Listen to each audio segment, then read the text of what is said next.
I'm Haley B. Miller, and this is Ohio Politics Explained, a podcast where you give us 15 minutes and we give you all the news you need to sound smart and impress your friends. Welcome back to Ohio Politics Explained. Today, we'll discuss what plans are on the table to tackle high property taxes. We'll also break down the first redistricting meeting and why it matters that two Republicans endorsed each other for 2026. Joining me today is Anthony Shoemaker. Hi, Haley. Hello. Before we get going, my semi-regular plug. If you find OAP interesting or helpful, please consider leaving us a review on Apple Podcasts or sharing this episode with a fellow news junkie.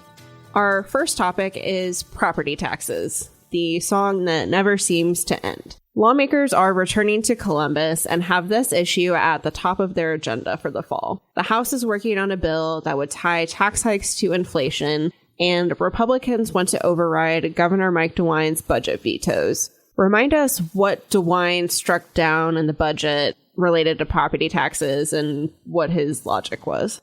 Governor DeWine, he set up the panel to tackle this because he didn't like what lawmakers done. DeWine vetoed the measures that would allow counties to reduce property taxes in school districts that carried over, I think it was it 40% of their budget from the previous year. And he struck down the issue that was going to give county budget commissions the power to reduce the millage on levies if they believe the collections were too excessive.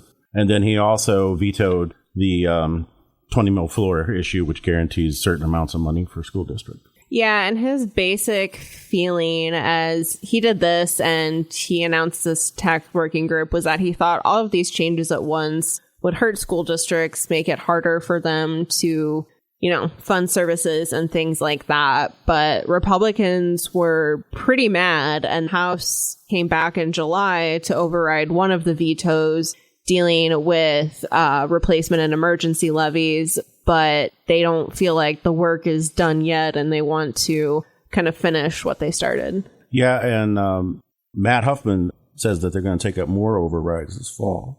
It's interesting because I feel like on these issues specifically, DeWine has kind of been on the same page with Democrats, maybe not in the exact same way, but Democrats opposed a lot of these proposals in the budget because they don't feel like it's going to provide any meaningful tax relief. They see it as just a way that Republicans can say that they're doing something about this issue, especially as we are all waiting to see if a proposal to abolish property taxes gets on the ballot. But Democrats, of course, are in the super minority, so they won't be able to stop these override votes. I mean, the Democrats have been kind of pushing for this circuit breaker idea, and DeWine was interested in looking more into that. It'll be interesting to see if anything, from his panel comes with that. But lawmakers have been reluctant to do anything that's going to cost more money. But the big elephant in the room is the signature gathering to put this issue on the ballot, because I think that a lot of people think that if you put something on the ballot that says, let's get rid of property taxes,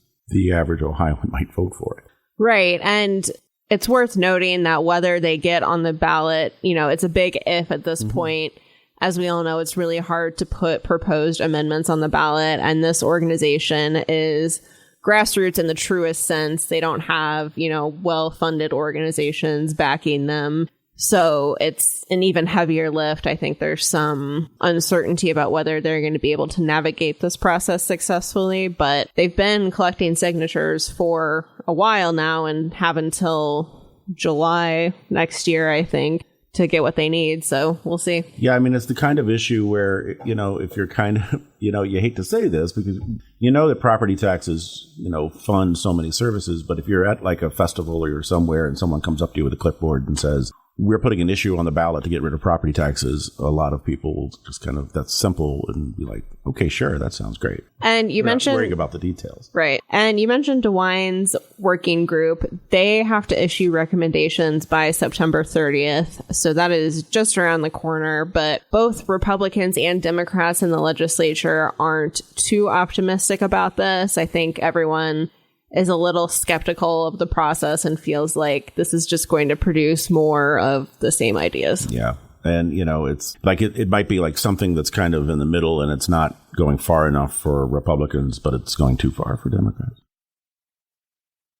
Let's move to redistricting. Lawmakers began their work on a new congressional map, which must be done by November 30th at the very latest. As a reminder, Ohio is not doing this by choice. The current map didn't have bipartisan support when it passed in 2022, so it could only be in place for 4 years.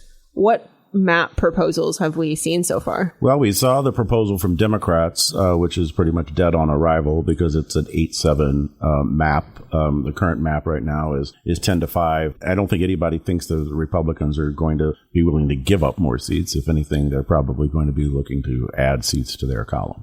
Yeah, as we've talked about in here before, Republicans are eyeing Marcy Kaptur's seat in Northwest Ohio, Amelia Sykes' congressional district around Akron, and perhaps even Greg Landsman's district in Cincinnati, although I think that one would be a little tougher for them to draw in their favor. Yeah, because they have to keep the city of Cincinnati whole, I believe. And so that is a tougher lift. So, a worst case scenario for Democrats is you end up with a 13-2 map.